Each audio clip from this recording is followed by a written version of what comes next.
Welcome back, everyone. I am Anzzia, and today we are joined by DJ Leezy. Thank you so much for joining us. Appreciate you. I enjoy everything. So far, so good. So what have you been up to here recently?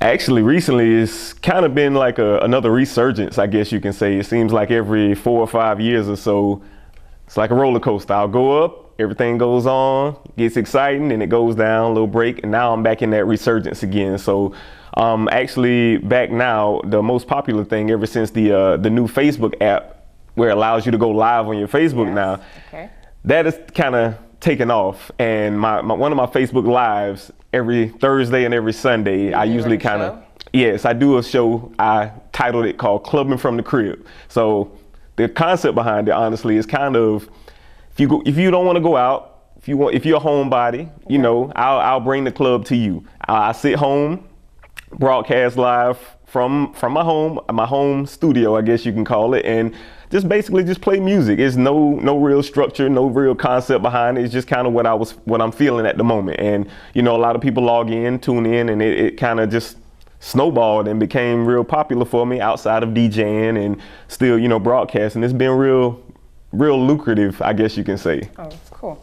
So let's talk a little bit about your DJ work. You work for 90.1 The Beat. Yes. Correct? Yes. Tell us a little bit about your experience with that station. Well, so far it's actually fairly new as far as me coming on board with it, but I came on board with 3 or 4 other DJs that basically we started around a few months ago, the A-Team DJs, and we actually took upon ourselves, and they reached out to me, being that they knew that I was kind of known in Central Florida area. And basically, we just got on and took the Saturday. So we have a Saturday called A-Team Saturdays, the Saturday takeover, where we get a 2-hour slot to mix on 90.1, which is basically centered in Gainesville and the Gainesville surrounding areas. And it's been pretty good so far because it allows me the flexibility to just, you know, open format, DJ, and just basically just express myself. It doesn't have to be new. It doesn't have to be the most updated stuff. It's just whatever you're feeling, which kind of piggybacks off of the same concept I do with my Facebook Live. So for the people that are watching that might not listen to that station, tell us a little bit about the music that you play. Okay, me personally, on my slot usually is from 5 p.m. to 7 p.m. or it varies depending on if they're in football season and they simulcast the football station. But usually I have a 2-hour block, and during my musical block, I normally just play R&B, a little bit of top 40 and hip hop. And it's just a mixture of stuff from the 90s, 2000s, and current. So tell me a little bit about yourself. Do you do music as well, like personally, and collaborate with others? Absolutely not. No? I'm not the DJ Khaled. I'm not DJ Envy. I'm not one of those guys. Okay. Mind you, I've thought about it, but it takes a lot of time and preparation because then you have to go into what people call artist mode. So like Khaled, he's a very hard worker, and I've met him a couple times, and he just is nonstop. From DJ mode to artist mode is 2 totally different things, and you have to worry about, you know, marketing yourself, promoting yourself, instead of having a publicist or a manager doing that for you. It's all you, and I don't have any investment in doing it.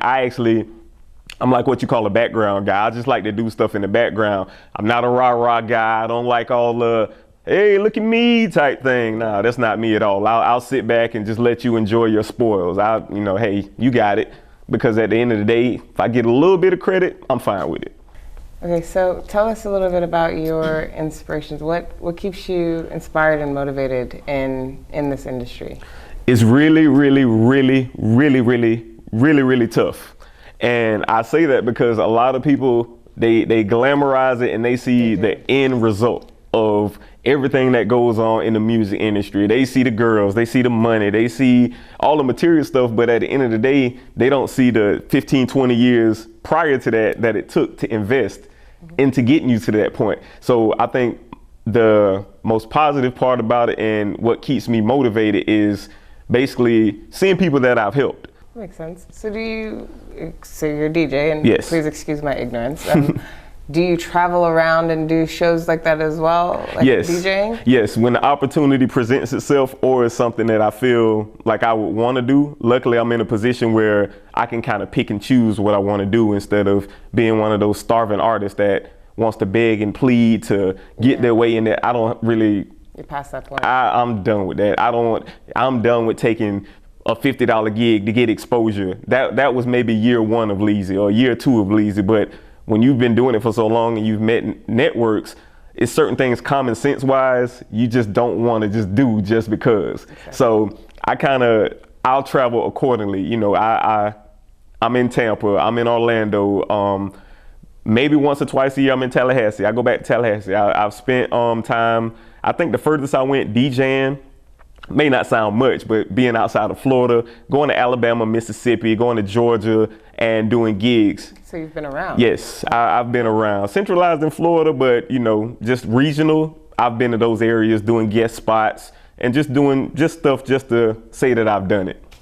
Do you have anything coming up, like any events coming up or anything we can look forward to? Yes. What I would honestly say is my demographic has shifted over the years, and the younger me, I guess you would say, would try to be more catered to the younger crowd, the more urban crowd. Nowadays, being that I'm older now, my demographic has shifted to the 25 and up, 30 and up. So I do a lot of mixers. I do a lot of grown folks events. I do a lot of 30 and up events where the musical selection is more throwback. It's more 80s. It's more 90s. It's more that golden era of hip hop where, you know, Biggie and Mace and, you know, all that type of stuff. It kind of goes back, and that's the type of crowd that I cater to because it's more of the young professional crowd. It's more of the under 40 crowd, I guess you can say. That's most of my events like that. That's how it's catered to these days.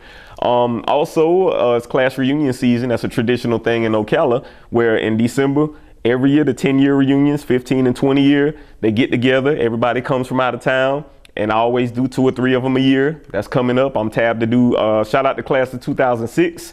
It's your year, 10-year reunion for you youngsters, but I got you. We locked and loaded. And I think I'm doing another 15-year and a 20-year reunion this year. So, hey, it's, like I said, it's picking back up every year. And where can our viewers get your information about your Facebook show and stuff like that so they can watch it? Facebook show. Most people are very entertained by my Facebook posts, my Facebook live videos, and my Facebook ideology. Follow me on Facebook, facebook.com/DJ Leezy 352. That's DJ Leezy 352. Twitter also, real interactive on Twitter, same thing. DJ Leezy @DJ Leezy. Instagram, same thing. One thing about marketing, you always want to keep everything the same so people can always find you and follow you. You don't want to have 30 different names and people don't know how to find you. So that's kind of what it is. This has been DJ Leezy, our interview for Anzzia Magazine. Thank you so much for joining us. No problem, Anzzia. We wish you the best of luck, and I'm sure we're going to be interacting with you a lot more in the future. Absolutely. Shout out to everybody. I appreciate the opportunity. Thanks a lot. Thank you guys for watching.